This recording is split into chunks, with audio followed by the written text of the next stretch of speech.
So both the first reading and the Gospel are continuations of what we heard yesterday. Yesterday was the beginning of chapter 3 in Acts, where Peter and John are able to heal this crippled man, and he goes walking and leaping and praising God. Now we continues with, now he's clinging on to Peter and John, and then Peter because of the crowd that's gathered, starts proclaiming the good news to them.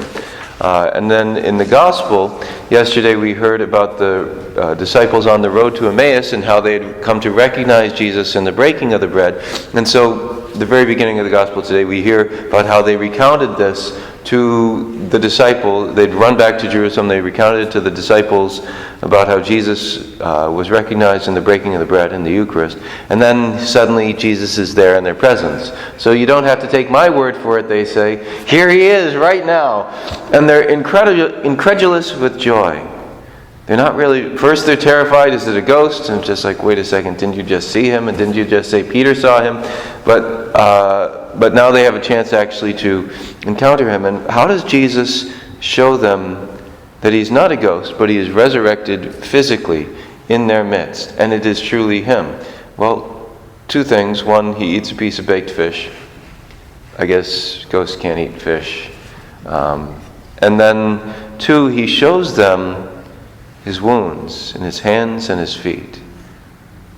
There's something the same about Jesus after the resurrection, that those wounds from the nail marks are still there.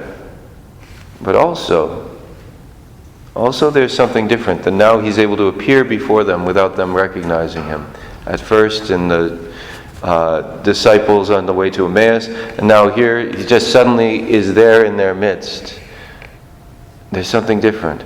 And this is a sign to us of the resurrection of the body, which will come on the last day. Something will be different.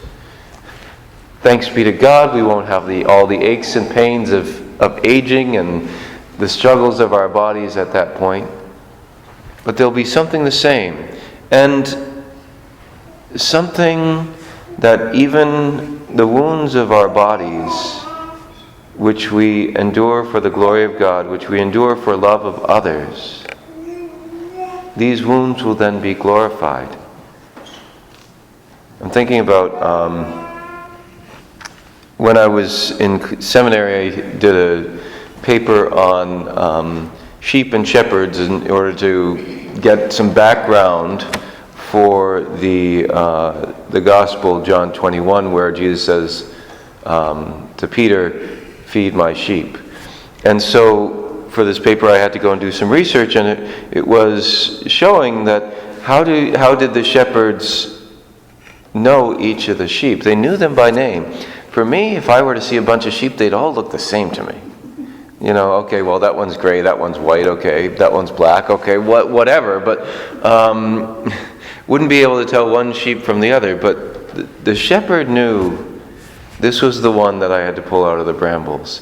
This is the one that I had to take from the wolf's jaws and had to heal and mend its leg. This was the one I had to pull out of the ravine. That the shepherd knows the sheep by their wounds that he then had to come and heal. And something about the fact that the wounds that we get in this life for love of God, for love of others, will be glorified in heaven and will be indicating marks of who we are. Jesus shows them his hands and his feet. He says, "Do you see? This is the love that I endured for you." And so instead of running from these wounds that we have in our bodies, to recognize, say, no, this will be glorified one day.